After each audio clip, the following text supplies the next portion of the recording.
नमस्कार दोस्तों, स्वागत है आप सबका राइस स्मार्ट के यूट्यूब चैनल में। आर्टिकल की सीरीज में मैं हिमांशु यादव आप सबके समक्ष हाजिर हूं। संविधान का आर्टिकल नंबर 243 लेकर, जी हां, हम लोग बात करें थे कोऑपरेटिव सोसाइटी की, तो कोऑपरेटिव सोसाइटी का ही अगला आर्टिकल हमारे सामने 243 या था। जी हां, बहुत ही बेसिक और बहुत ही क्यूट सा आर्टिकल है, थोड़ा सा बड़ा है, लेकिन चिंता मत कीजिए क्योंकि राइस स्मार्ट है आपके साथ, आप चिंता मत कीजिए। पहला शब्द यहां पे लिखा है बोर्ड का अधिक्रमण और निलंबन, अर्थात जो कोऑपरेटिव सोसाइटीज होती हैं इनके लिए एक बोर्ड बनाया जाता है। तो वो जो बोर्ड के सदस्य जिसको आपको पढ़ाया गया था 21 सदस्य मैक्सिमम होंगे, उसी का जो अधिक्रमण है और उसका जो निलंबन है, आखिर उसके बाद उसमें जो अंतरिम प्रबंधन यानी कि नए बोर्ड के चुनाव के पहले जो कुछ दिन के लिए बनाया जाएगा वो किस तरह से बनेगा। देखो भाई, चेहरे की उम्मीद मत करो क्योंकि अभी आपको फेस मेरा दिखाई नहीं देगा, तो डोंट वरी, केवल आवाज से काम चलाओ कुछ दिन, बाकी कुछ दिन के बाद सही हो जाएगा। चलो पहला पॉइंट यहां पे देखते हैं। फर्स्ट पॉइंट क्या है?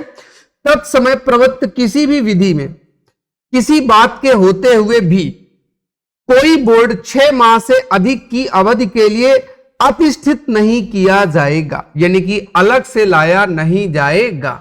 चलिए, तो हम लोग यहां पे सीख क्या रहे थे कि उस समय जब 21 लोगों वाला बोर्ड मेंबर होगा, काम कर रहा होगा, तो उस समय किसी बात के होते हुए भी 6 माह से अधिक की अवधि के लिए अधिष्ठित यानी कि गायब नहीं किया जाएगा। जैसे मान लीजिएगा कि जनवरी से कोई बोर्ड अगले कब तक, मान लीजिएगा जुलाई तक आप स्टार्ट ही ना करें, 7 महीने हो गया, तो ऐसा कुछ नहीं होगा।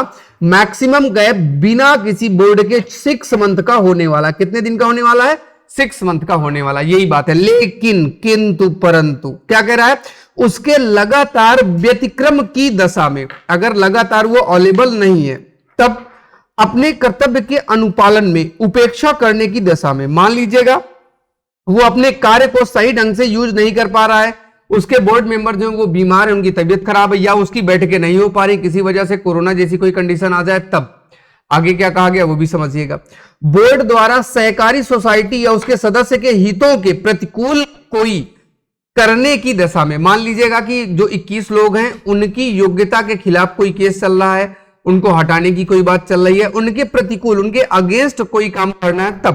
प्लस इसके अलावा बोर्ड के गठन या उसके कृत्यों में कोई गतिरोध उत्पन्न होने की दशा में, जैसे मान लीजिएगा 10 लोग कोई बात कह रहे हैं, बाकी के 10 लोग कोई बात कह रहे हैं और एक आदमी कोई अलग कह रहा है, तो यहां पे गतिरोध हो गया और कोई बिल पास नहीं हो पाएगा क्योंकि 50% प्लस का वोटिंग नहीं है। तो ऐसे मामले में भी इसके अलावा राज्य विधानमंडल द्वारा विधि द्वारा अनुच्छेद 243 याटा के खंड 2 के अधीन यथा उपबंधित प्राधिकारी या यानी कि जो इस काम के लिए नियुक्त किया गया अधिकारी है उसके द्वारा अथवा क्या कहा गया, निकाय के राज्य अधिनियम के उपबंधों के अनुसार निर्वाचन करने में असफल रहते। मान लीजिएगा निर्वाचन की डेट थी 21 जनवरी को इलेक्शन करवाना था और इलेक्शन उस दिन नहीं हो पाया, तो आगे बढ़ेगा, उस समय तक बोर्ड क्या रहेगा? अनुपस्थित रहेगा।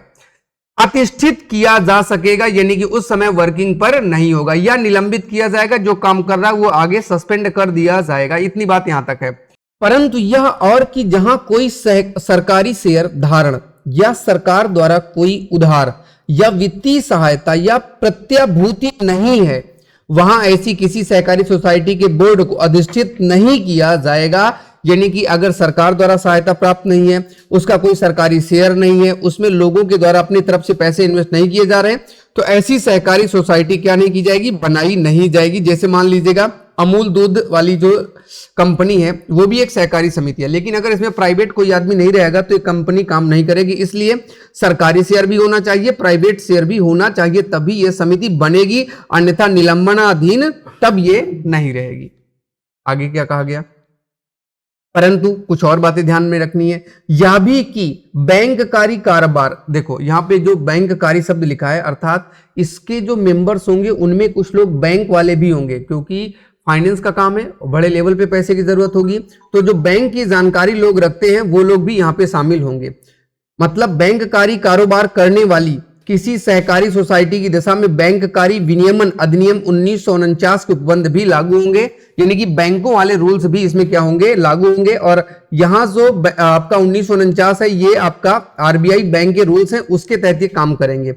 साथ ही साथ यह भी कि बहुराज्य सहकारी सोसाइटी यानी कि ऐसी सोसाइटी जो 2 राज्य में काम कर रही है, उससे भिन्न बैंककारी कारोबार करने वाली किसी सहकारी सोसाइटी की दशा में इस खंड के उपबंध वैसे ही प्रभावी होंगे। गे मानो, ऐसा मानो, यहाँ पे शब्द जो हिंदी में यूज वो है गे मानो, मतलब ऐसा मानो कि 6 माह शब्द के स्थान पर 1 वर्ष शब्द रखे गए। मतलब जो बहुराज्य की कंपनी है वो 6 महीने की जगह उनमें 1 साल का प्रयोग किया जाएगा।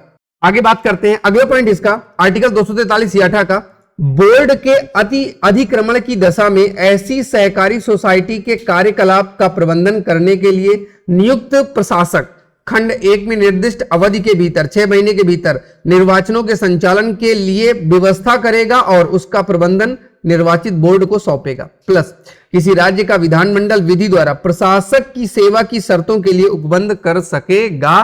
कौन सा था? Article number 243। भाई पसंद आया तो वीडियो को लाइक जरूर करें और बहुत जल्द हम लोग लाइव मिलेंगे, मतलब कि जिसमें फेस भी होगा। फिर अभी 1-2 दिन आप ऐसे देख लीजिएगा और वीडियो कैसा लगा जरूर बताइएगा। मिलते हैं अगले आर्टिकल में, आर्टिकल नंबर 243 या डा में।